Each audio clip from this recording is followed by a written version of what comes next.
প্রিয় ছাত্র এবং ছাত্রীরা, সুলতান প্রাইভেট সেন্টারের পক্ষ থেকে আমি টিপু স্যার তোমাদের জানাই হার্দিক অভিনন্দন, প্রীতি ও শুভেচ্ছা। আজকে ইংরেজি গ্রামারে ভয়েস চেঞ্জের কোয়েসি প্যাসিভ ভয়েস চেঞ্জ নিয়ে আমি তোমাদের সামনে উপস্থিত হয়েছি। অতএব যাদের ভয়েস চেঞ্জ নিয়ে, বিশেষ করে কোয়েসি প্যাসিভ ভয়েস চেঞ্জ নিয়ে ভীষণ দুশ্চিন্তা, তাদেরকে তো বলবো 100% তুমি শিওর থেকো, তোমার আজকে এই সমস্যা পার্মানেন্ট সমাধান হয়ে যাবে। অতএব শুরু থেকে শেষ পর্যন্ত অবশ্যই ভিডিওটিকে স্কিপ না করে যদি তুমি দেখে নাও, তাহলে শিওর থেকো তুমি সমস্ত কিছু, যত রকমের মাধ্যমিক, উচ্চ মাধ্যমিক বা যে কোনো কম্পিটিশন পরীক্ষার জন্য তোমার ভয়েস চেঞ্জ পড়বে কোয়েসি প্যাসিভ থেকে, তুমি পেরে যাবে। তো চলো কথা না বাড়িয়ে শুরু করা যায়।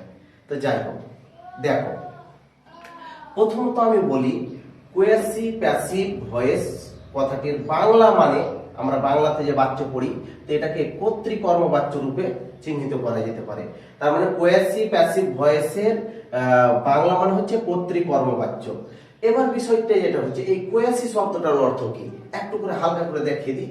এই কোয়েসি, QUASI, কোয়েসি কথাটার অর্থ হচ্ছে অ্যাজ ইফ মানে যেন, কিংবা এটার আরেকটা অর্থ রয়েছে হাফ, HALF, হাফ মানে অর্ধেক। তার মানে এই ভয়েসটা অর্ধেকটা হচ্ছে অ্যাক্টিভ এবং অর্ধেকটা হচ্ছে প্যাসিভ। কিরকম? এটা মূলত অ্যাক্টিভ কিসের দিক দিয়ে? অ্যাক্টিভ হচ্ছে এটা অ্যাক্টিভ গঠনের দিক দিয়ে, অ্যাক্টিভটা হচ্ছে তোমার ফর্মের দিক দিয়ে, FORM ফর্মের দিক দিয়ে হচ্ছে অ্যাক্টিভ। মানে যেভাবে গঠিত হয়েছে তাতে দেখে মনে হয় যেন এটা অ্যাক্টিভ ভয়েস। কিন্তু প্যাসিভ কিসের দিক দিয়ে? প্যাসিভ হচ্ছে এর মিনিং এর দিক দিয়ে, হচ্ছে প্যাসিভ। কিভাবে? যেমন ধরো আমি বলছি বাড়িটি তৈরি হচ্ছে। এবার তুমি বুঝে দেখো, বাড়ি কখনো নিয়ে নিয়ে তৈরি হতে পারে? বাড়ি তৈরি করা হয়, কিন্তু তার মানে কেউ বাড়ি তৈরি করছে, কিন্তু যে কর্তা সে কিন্তু এখানে উপস্থিত নেই, কর্মটাই কিন্তু কর্তার জায়গাতে উপস্থিত হয়ে গেছে। আর একটা উদাহরণ দেওয়া যেতে পারে, খেলার শেষে বাঁশি বাজলো। তাহলে দেখো, বাঁশি তো নিজে বাজায় না, বাঁশিওয়ালা বাঁশি বাজায়। বাজে কে? বাজানো হয় কাকে? বাঁশিকে, কিন্তু বাজাই কে? বাঁশিওয়ালা। কিন্তু এই বাক্যতে আপাতত ভাবে দেখে মনে হচ্ছে যেন বাঁশিটাই বাজছে। তাই এটা গঠনের দিক দিয়ে অ্যাক্টিভ হলো, অর্থ যখন আমরা বিশ্লেষণ করছি, গভীরভাবে অ্যানালাইসিস করছি, তখন বুঝতে পারছি এটা প্যাসিভ। তার মানে যে বাচ্চে কর্তা প্রধান নাকি কর্মপ্রধান সহজে বোঝা যায় না, তাকে তো কর্তৃকর্মবাচ্য বলে বাংলাতে, আর ওটাকে ইংরেজিতে বলছে কোয়েসি প্যাসিভ ভয়েস। কোয়েসি মানে হলো হাফ, আর প্যাসিভ মানে তো আমরা জানি কর্মবাচ্য। তাহলে অর্ধেকটা কর্মবাচ্য, অর্ধেকটা কর্তৃবাচ্য। তাই এই ভয়েসগুলো বিশেষ কতগুলো উদাহরণ রয়েছে, যেগুলো যদি আমরা শুরু থেকে প্র্যাকটিস করে নিই, তাহলে বিন্দুমাত্র আমাদের চাপ থাকবে না। তো বাবু, চলো শুরু করা যাক এই কোয়েসি প্যাসিভ ভয়েসের চেঞ্জিং নিয়মগুলো। মোট দুটো চেঞ্জিং নিয়ম রয়েছে। দেখো, বিশেষ করে assertive indefinite tense, present indefinite tense এবং প্রেজেন্ট কন্টিনিউয়াস টেন্সেই এই ভয়েসগুলো সচরাচর থাকে। তো প্রেজেন্ট তোমার ইনডেফিনিট টেন্স, সেই প্রেজেন্ট ইনডেফিনিট টেন্সের ক্ষেত্রে যে বাক্যগুলো দেওয়া থাকবে, সেই বাক্যগুলোর জন্য মাত্র একটি, তোমাকে কি বলবো, মাত্র একটি ফর্মুলাই দেব। সেটাতে তোমার কি হবে, প্রেজেন্ট ইনডেফিনিটের যতগুলো ভয়েস চেঞ্জ দেবে না কেন, তোমার সমাধান হয়ে যাবে। আবার দেখো, প্রেজেন্ট কন্টিনিউয়াসের জন্য একটি মাত্র লাইন। তাহলে ঘুরিয়ে বলা যেতে পারে কোয়েসি প্যাসিভ ভয়েসের জন্য মাত্র দুটো লাইন দেব ফর্মুলা, ফরম্যাট আর কি। সেই ফরম্যাটকে মেনে যদি আমরা চলি, তাহলে যতগুলো কোয়েসি প্যাসিভ ভয়েস আসুক না কেন, সমাধান হতে বাধ্য। অতএব সেই ফরম্যাটের লাইনগুলোকে বা ফর্মুলার লাইনগুলোকে খুব ভালোভাবে তোমার খাতাতে লিখে নাও। আগে একটা ফর্মুলা লিখে দিচ্ছি, চলো। তো কি বলছে, প্রথমত কোয়েসি প্যাসিভ ভয়েসের জন্য যখন অ্যাক্টিভ থেকে প্যাসিভ করব, আমরা এখানে দেখিয়ে দিচ্ছি এ মানে অ্যাক্টিভ, এ থেকে নিয়ে যাচ্ছি পি প্যাসিভ। তাহলে অ্যাক্টিভ থেকে প্যাসিভ যখন করতে যাচ্ছি কোয়েসি প্যাসিভ ভয়েসের, তখন কোন ফর্মুলাটা ফলো করি? প্রথমত দেখো, সাবজেক্ট বসাবো, তারপরে মানে প্যাসিভ করার সময় এটা অ্যাক্টিভ থাকবে, সেখান থেকে প্যাসিভ করার ফর্মুলা এটা, সাবজেক্ট বসাবো, তারপরে তোমার অক্সিলারি ভার্ব যা থাকবে বসিয়ে দেবো, তারপরে অক্সিলারি ভার্বের পর বেশিরভাগ অ্যাডজেক্টিভ দেওয়া থাকে, সেই অ্যাডজেক্টিভটা বসাবো। তারপরে হোয়েন নামে একটি অ্যাডভার্ব বসাবো। তারপরে তোমার আবার সাবজেক্ট বসিয়ে দেব। তারপরে আবার অক্সিলারি ভার্ব দেব। তারপরে তোমার মেইন ভার্বের থার্ড ফর্ম করে দেব। তারপরে তোমার অবজেক্ট করব, অবজেক্ট যদি থাকে অবজেক্ট করব। তারপরে যদি RPS rest part of sentence বা সেন্টেন্স কমপ্লিমেন্ট থাকে সেটা আমরা বসিয়ে দেব। এই ফর্মুলাটাকে আমরা যদি মেনে চলি তাহলে প্রেজেন্ট ইনডিফিনিট টেন্সের ক্ষেত্রে কি বললাম, প্রেজেন্ট ইনডিফিনিট টেন্সের ক্ষেত্রে যতগুলো তোমার প্যাসিভ প্যাসিভ ভয়েস দেওয়া থাকবে সবগুলো 100% সমাধান হতে বাধ্য, কারণ এই ফর্মুলা ধরেই সবকিছু করা হয়েছে। তাহলে এই ফর্মুলাটা মূলত এই অ্যাক্টিভ থেকে যে প্যাসিভ করছি, অ্যাক্টিভ থেকে আমরা কি করছি যে প্যাসিভ যে পড়ছি প্যাসিভ প্যাসিভ ভয়েসের, তো এটা কোন টেন্সের ফর্মুলা? এটা হচ্ছে প্রেজেন্ট ইনডিফিনিট টেন্সের ফর্মুলা। কি বললাম?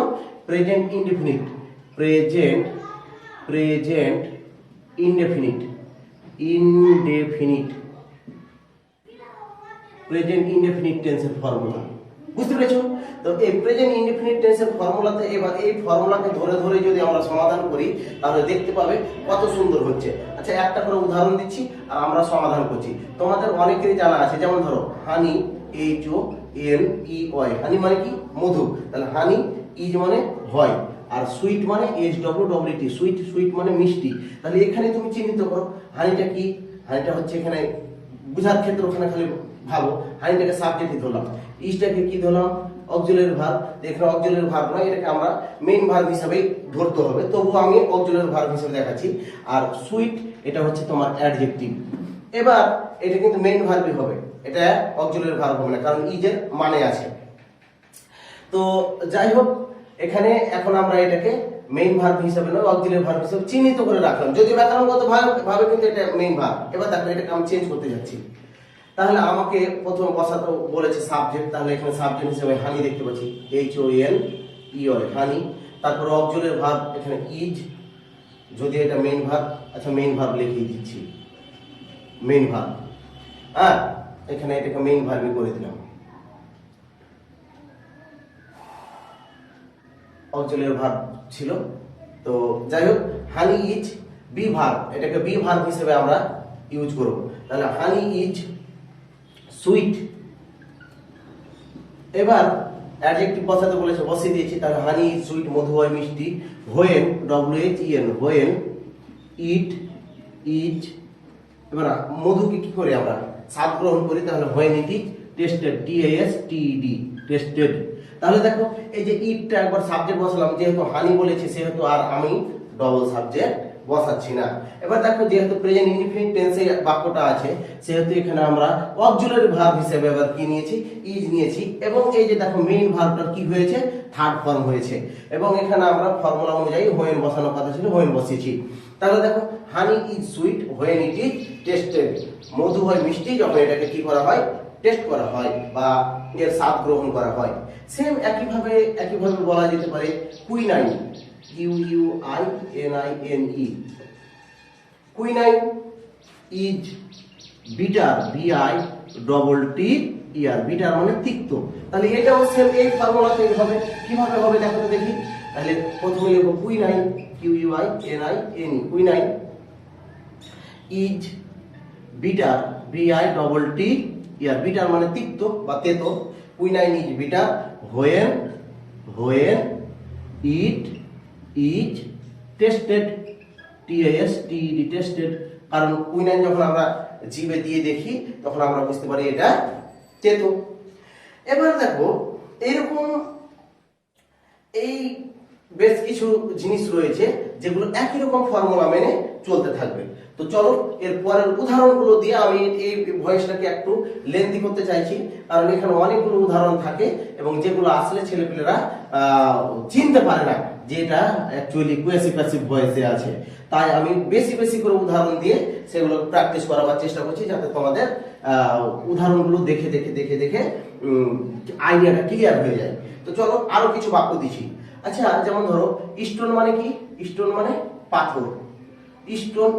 Stone feels, FEELS, feels hard. HARD hard. তাহলে দেখো পাথর কেমন শক্ত। তাহলে এখন যদি আমরা এখানে একটু খেয়াল করে নেব কোন টেন্স আছে, প্রেজেন্ট ইনডিফিনিট টেন্স আছে। তাহলে স্টোন STON স্টোন, ইজ মানে হয়, হার্ড HARD হার্ড, পাথর হয় শক্ত। আবার কিভাবে করব, হোয়েন ইট ইজ, ফিলের থার্ড ফর্ম হবে felt FELD felt, when it is felt. তাহলে দেখো এই যে ফর্মুলা হচ্ছে, তার মানে সাবজেক্ট বসিয়েছি, এবার অক্সিলারি ভার্ব নয়, এখানে কিন্তু এই জায়গাটাতে কিন্তু এটা মেইন ভার্ব, যদিও এখানে অক্সিলারি ভার্ব কিন্তু এখানে মেইন ভার্ব, তাই এখানে অক্সিলারি ভার্বের ফর্মুলাটা একটুখানি মানে সমস্যা ভাবে দেখাচ্ছে, বি ভার্ব বলবে এখানে। তাহলে স্টোন ইজ বি ভার্ব আসলো, এবার হার্ড, তো এখানে দাঁড়া এটাকে বি ভার্ব করে দিচ্ছি, বি ভার্ব, হ্যাঁ বি ভার্ব, ক্লিয়ার। এবার দেখো স্টোন ইজ হার্ড, পাথর হয় শক্ত, হোয়েন যখন, ইট, তাহলে স্টোনের বদলে কি নিয়েছি, ইট নিয়েছি, ইজ এটা হলো অক্সিলারি ভার্ব, আর ফেল্ড এটা হচ্ছে তোমার মেইন ভার্বের থার্ড ফর্ম। সেম একই ভাবে তোমাকে যদি বলা হয় the book reads well, the book BOOK book reads well READS reads well, বইটা পড়তে ভালো। তাহলে বইটা হয় ভালো যখন এটা পড়া হয়, তাহলে কি লিখবো, দ্য বুক ইজ ওয়েল, বইটা হয় ভালো, when it is READ red, যখন এটা পড়া হয়। তাহলে দেখো সবারই তো পড়ে একই রকম ফরম্যাট আসছে, তাহলে এটাকে যদি আমরা ধরে নিই যে এই ফরম্যাটকে মেনে লিখতে হবে, তাহলে কতটা ভালো হয় ভাবো তো, কতটা সুন্দর হয়। তাহলে দেখো এরকম অসংখ্য উদাহরণ রয়েছে। The rose smell sweet, the rose, rose মানে কি গোলাপ, রোজ স্মেল SMELLS, স্মেল মানে গন্ধ ছোটা, স্মেল সুইট, গোলাপটা থেকে কেমন গন্ধ ছুটছে, মিষ্টি গন্ধ ছুটছে। তার মানে the rose is sweet, the rose is sweet, when it is, স্মেলের থার্ড ফর্ম হচ্ছে স্মেল SMELT স্মেল, যখন এটাকে গন্ধ শোকা হয় তখন এটা কেমন হয়, সুগন্ধ, মিষ্ট গন্ধ আসে। তাহলে দেখো এভাবে কতগুলো উদাহরণ রয়েছে, যে উদাহরণগুলোকে যদি আমরা সমাধান করে দিই তাহলে আমাদের কোয়েসিভ প্যাসিভ ভয়েসের যে সমস্যা আছে সেই সমস্যাগুলোর সমাধান হয়ে যাবে। বাবু আরো দু একটা উদাহরণ দিচ্ছি এই প্রেজেন্ট ইনডিফিনিট টেন্সের ঘর থেকেই, বুঝতে পেরেছো? তো দেখো এগুলোকে তোমরা প্র্যাকটিস করে নিও এবং খাতাতে লিখে রাখিও, যাতে পার্মানেন্ট ভাবে এই সমস্যার সমাধান হয়ে থাকে। এবার দেখো এমন আরো অনেকগুলো বাক্য রয়েছে, যে বাক্যগুলো আমরা একটু যদি গভীরভাবে ভাবি তাহলে দেখবো যে এরা যদিও গঠনের দিক দিয়ে অ্যাক্টিভ, কিন্তু অর্থের দিক দিয়ে 100% প্যাসিভ, এবং সেগুলো অবশ্যই কোন টেন্সে রয়েছে না, তো প্রেজেন্ট ইনডিফিনিট টেন্সে রয়েছে। তো সেই প্রেজেন্ট ইনডিফিনিট টেন্সে থাকা বাক্যগুলোকে চলো আমরা সমাধান করছি। যেমন ধরো তোমাকে বলছি the surface feels rough, the surface SURFACE surface মানে উপরিতলটা কি হচ্ছে, feels FEELS feels rough ROUGH rough. তাহলে এটাকে কিভাবে করা যেতে পারে, যেমন ধরো দ্য স্টোন ফিলস হার্ড ছিল, তাহলে সেম একই রকম। দেখো কত সহজ ভাবে সমাধান হচ্ছে, সবগুলো একই রকম, তুমি প্র্যাকটিস করে করে তাড়াতাড়ি করে শেষ করো। তাহলে কি হবে, দ্য সারফেস ইজ, বিভাগ বসালাম, ইজ রাফ, এটা adjective ROUGH rough, when it is, এবার ফিলের থার্ড ফর্ম কি হবে, ফেল্ট FELT ফেল্ট, যখন এটা স্পর্শ করা হয় বা ছোঁয়া হয় তখন এটা কেমন হয়, খসখসে টাইপের হয়। তাহলে এইরকম আমাদের যে আরো উদাহরণগুলো রয়েছে সেগুলোকে যদি একদিক থেকে আমরা প্র্যাকটিস করে নিই তাহলে আমাদের পার্মানেন্ট ভাবে সমাধান আমরা পেয়ে যাব। তো এই সমাধানের জন্য তোমাকে একটুখানি আর খাটতে হবে, যে খাটাগুলো খাটলে তোমার চাপ থাকবে না, টেনশন থাকবে না। তো চলো সেরকম আর কি উদাহরণ রয়েছে যেগুলো করে নিলে আমাদের সমাধান পার্মানেন্ট সমাধান হয়ে যাবে। বিশেষ করে কোন ভয়েসের ক্ষেত্রে বলছি, কোয়েসিভ প্যাসিভ ভয়েসের ক্ষেত্রে। তো আর কয়েকটা উদাহরণ দিচ্ছি, দেখি পারছো কিনা, তাই তো? যেমন ধরো এখন তোমাকে বলছি দ্য কম্পোজিশন রিডস ওয়েল, তাহলে এই যে দ্য বুকস রিডস ওয়েল এর মিনিং ওয়ার্ডই আসছে। যেমন ধরো এখানে খুব সুন্দর একটা উদাহরণ দিয়েছে, these apples, these THES, these apple APPLES, apples, apples মানে আপেল, টেস্ট TASTE, টেস্ট, সর SOUR, সর, সর মানে টক। তাহলে এই আপেলগুলো টক, তার মানে আমাকে কিভাবে চেঞ্জ করতে হবে, হানি টেস্ট সুইট ছিল যেটা, সেখান থেকে একই রকম ভাবে তাহলে লিখছো দিস আপেল APPLES, আপেলস। এবার বি ভার্ব দিলাম আর, দিস আপেলস আর সর SOUR, সর। এই আপেলগুলো হয় টক হোয়েন, হোয়েন। এবার দেখো যেহেতু আপেল অনেকগুলো রয়েছে হোয়েন, তাহলে এখানে দে আর টেস্টেড TSTD, টেস্টেড। যখন সেগুলোকে টেস্ট করা হয় তখন সেগুলো কেমন না তো টক। এবার তোমাকে নিজের কমন সেন্সকে কাজে লাগিয়ে লাগিয়ে কিছু কিছু জিনিস রয়েছে কমপ্লিট করতে হবে। সেম এগুলো এতগুলো উদাহরণ যদি তুমি প্র্যাকটিস করে নাও তাহলে শিওর থেকো তুমি আর বোধহয় বাধার সম্মুখীন হবে না। যেমন ধরো rubber feel soft, rubber RUBBER, rubber feels FEELS, feels soft SOFT, soft. একই রকম না, এটা এখানে এটার মতই না, তাহলে কিভাবে করব? RUBBER, rubber is soft, rubber হয় নরম, when it is fillet third form কি হবে? ফেল্ট। কত সোজা দেখো তো। তাহলে এভাবে প্র্যাকটিস করো, সমাধান পার্মানেন্ট তোমার হাতের মাথায় চলে আসবে। আবার যেমন ধরো এখানে মুছি, ওপরে একটা মুছি, এগুলো হয়ে গেছে আশা করে লেখা। এবার এখানে যেমন ধরো কিছু কিছু কাপড় যখন আমরা নাড়ি তখন কি খুব মসৃণ মোলায়েম টাইপের হয়, তাই তো? তাহলে স্মুথ যেটাকে বলা হয় নাকি? তাহলে এখন যদি আমাকে এটার ভয়েস চেঞ্জ করতে হয় তাহলে একই রকম আসবে উদাহরণটা। কিরকম? The cloth CLOTH, cloth is smooth SMOOTH, smooth. তাহলে এটা কেমন করে চেঞ্জ করবে? তাহলে the cloth is smooth,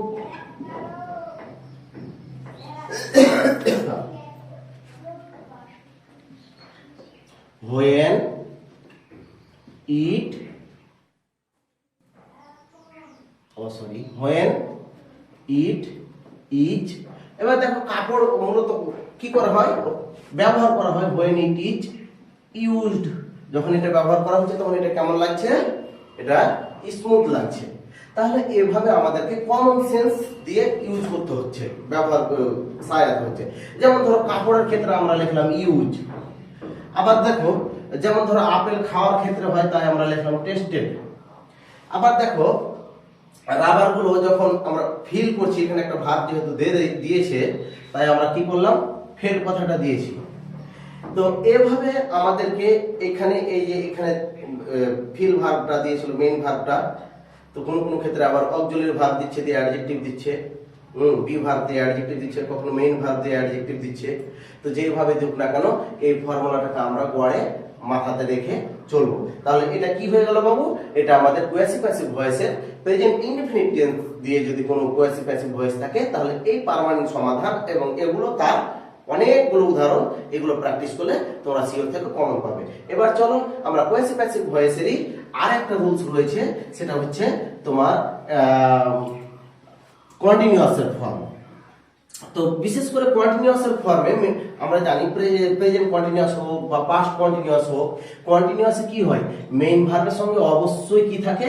ING থাকে, এবং তার সঙ্গে বিশেষ করে যে মেইন ভার্ব তার আগের দিকে কিন্তু অক্সিলারি ভার্ব থাকে। তো এই অক্সিলারি ভার্বগুলো প্রেজেন্ট টেন্সে কি অক্সিলারি ভার্ব থাকে? অ্যাম, আর পাস্ট টেন্সে কি অক্সিলারি ভার্ব থাকে? ওয়াজ, ওয়্যার। তো সেগুলো দিয়ে যদি আমাদেরকে ভয়েস চেঞ্জ করতে দিয়ে দেয় কোয়েসিভ প্যাসিভ ভয়েসের, তাহলে আমরা একটা ফর্মুলা রয়েছে সেটাকে মেনে যদি চলি তাহলে পার্মানেন্ট সমাধান আমরা পেয়ে যাব। কিরকম একটা দেখো, বলছে অ্যাক্টিভ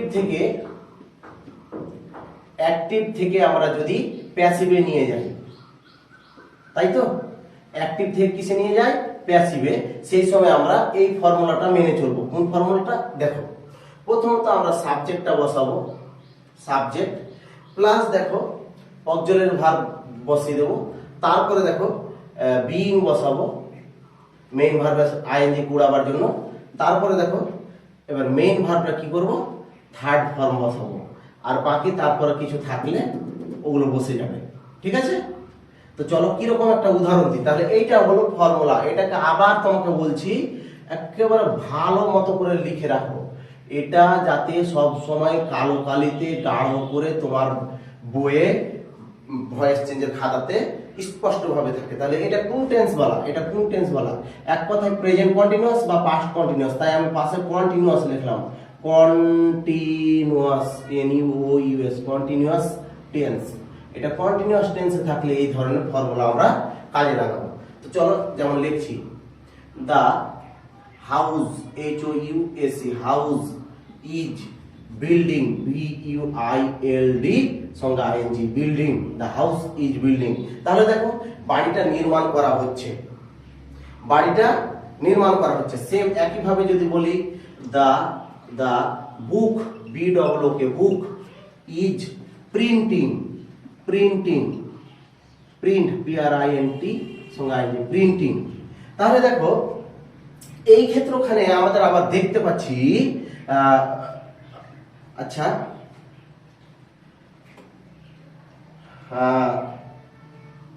দা পঞ্চ, CHCONCH, পঞ্চ ইজ ব্লোয়িং,